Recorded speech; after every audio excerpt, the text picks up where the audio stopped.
Social Media and the Law by Jacqueline Yancey Turner. In the United States, the law is derived from the common law system of English law, which was in force at the time of the Revolutionary War. As common law courts, U.S. courts have inherited the principle of stare decisis. This means American judges, like common law judges elsewhere, not only apply the law, they also make the law, to the extent that their decisions in the cases before them become precedent for decisions in future cases. The concept of social media or data communication, which is transmitting data between two different places via electromagnetic medium, dates back to the 19th century with the telegraph system and telex machines. If you missed Dr. Miller's presentation and you want to know more about how the internet came to be, check out the history of the internet on YouTube. The internet in the year 2009. We send emails, make calls over the internet, and discuss topics we take an interest in. Even our banking is going virtual. But what we take for granted today was only a vague idea 50 years ago. In order to understand how we got this far, let's go back to 1957, when everything began. Before 1957, computers only worked on one task at a time. This is called batch processing. Of course, this was quite ineffective. With computers getting bigger and bigger, they had to be stored in special cooled rooms. But then the developers couldn't work directly on the computers anymore. Specialists had to be called in to connect them. Programming at that time meant a lot of manual work, and the indirect connection to the computers led to a lot of bugs, wasting time and fraying the developers' nerves. The year 1957 marked a big change. A remote connection had to be installed so that the developers could work directly on the computers. At the same time, the idea of time sharing came up. This is the first concept in computer technology to share the processing power of one computer with multiple users.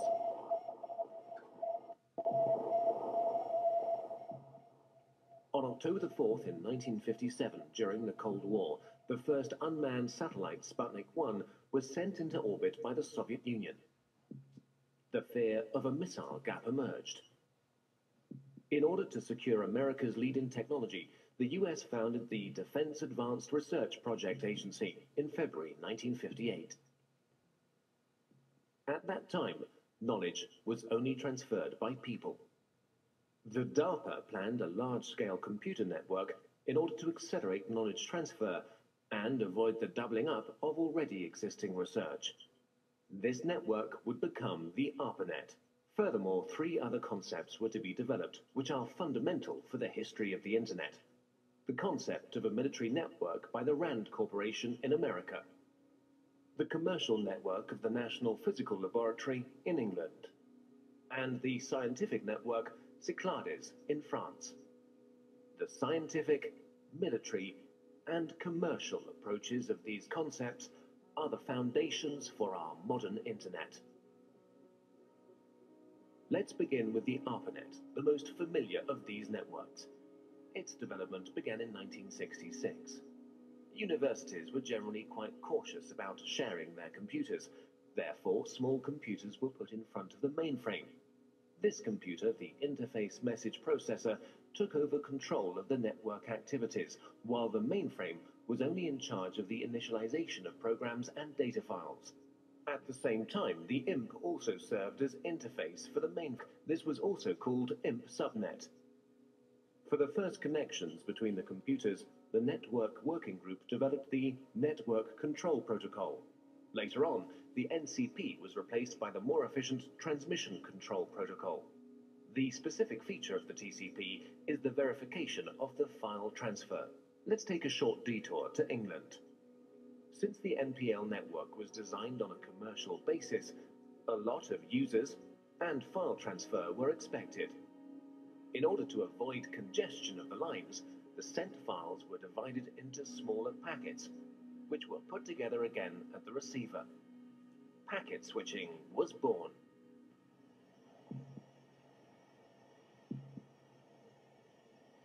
In 1962, a American Ferret aircraft discovered middle and long-range missiles in Cuba, which were able to reach the United States. This stoked fear of an atomic conflict. At that time, information systems had a centralized network architecture. To avoid breakdown during an attack, a decentralized network architecture had to be developed, which, in case of loss of a node, would still be operative. Communication still used to work through radio waves. That would have caused problems in case of an atomic attack. The ionosphere would be affected, and the long-wave radio waves wouldn't work anymore. Therefore, they had to use direct waves, which, however, don't have a long range. A better solution was the model of a distributed network. Thus, long distances could be covered with a minimum of interference. Another milestone followed with the development of the French network Cyclades. Since Cyclades had a far smaller budget than ARPANET, and thus also fewer nodes, the focus was laid on the communication with other networks. In this way, the term Internet was born. Moreover, Cyclades' concept went further than ARPA's and the MPL's. During communication between sender and receiver, the computers were not to intervene anymore, but simply serve as a transfer node. Cyclades' protocol went through all machines using a physical layer that was implemented into the hardware, providing a direct connection with the receiver, an end-to-end structure. Inspired by the Cyclades network and driven by the incompatibility between the networks, their connection gained in importance everywhere. The phone companies developed the X.25 protocol, which enabled communication through their servers, in exchange for a monthly basic charge, of course. DARPA's transmission control protocol was to connect the computers through gateways. And the International Organization for Standardization designed the OSI reference model. The innovation of OSI was the attempt to standardize the network from its ends, and the channel's division into separate layers. Finally, the TCP assimilated the preferences of the OSI reference model and gave way to the TCP/IP protocol, a standard which guaranteed compatibility between networks, and finally merged them, creating the Internet. By February the 28th, 1990, the ARPANET hardware was removed, but the Internet was up and running.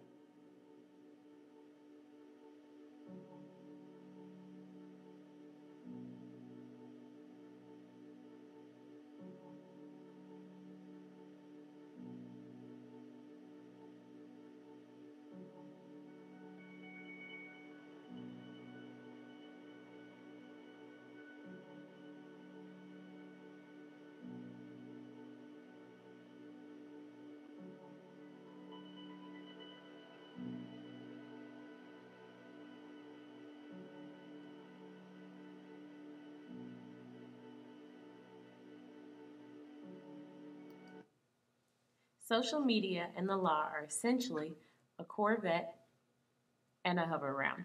They'll eventually end up at the same place, but at extremely different times.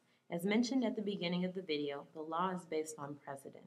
Social media is developing more and more every day. There is no precedent for the social media. There are 6 basic laws, though some are too broad, that cover social media. Those laws include the First, Fourth, and Ninth Amendments, defamation, intellectual property, and privacy. Let's go over each. The First Amendment. Congress shall make no law respecting an establishment of religion or prohibiting the free exercise thereof, or abridging the freedom of speech, or the press, or the right of people peaceably to assemble and to petition the government for a redress of grievances. The Fourth Amendment. The right of the people to be secure in their persons, houses, papers, and effects against unreasonable searches and seizures shall not be violated, and no warrant shall issue but upon probable cause supported by oath or affirmation and particularly describing the place to be searched and the persons or things to be seized. The Ninth Amendment. The enumeration in the Constitution of certain rights shall not be construed to deny or disparage others retained by the people. Defamation. Also called calumny, vilification, traducement, slander, and libel, is the communication of a statement that makes a claim expressly stated or implied to be factual that may give an individual, business, product, group, government, or nation a negative image. It is usually a requirement that this claim be false and that the publication is communicated to someone other than the person defamed. Intellectual property is a term referring to a number of distinct types of creations of the mind for which a set of exclusive rights are recognized, and the corresponding field of law.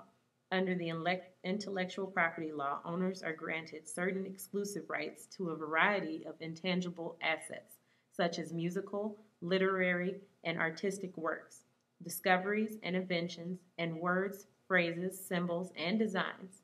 Common types of intellectual property include copyrights, trademarks, patents, industrial design rights, and trade secrets in some jurisdictions. Privacy. The electronic communication means any transfer of signs, signals, writing, images, sounds, data, or intelligence of any nature transmitted in whole or in part by a wire, radio, electromagnetic, photoelectronic, or photo-optical system that affects interstate or foreign commerce but does not include any wire or oral communication, any communication made through a tone-only paging device, any communication from a tracking device, or electronic funds transfer information stored by financial institutions in the communication system used for electronic storage and transfer of funds. A few big cases in social media right now are for inappropriate social media campaigns, protected activities of employees at work, lack of privacy on company email, warrantless seizure by government of user emails, among many, many others. Here's a brief history of social media. Where do you fit in today's social media? Right on the edge, waiting to jump in.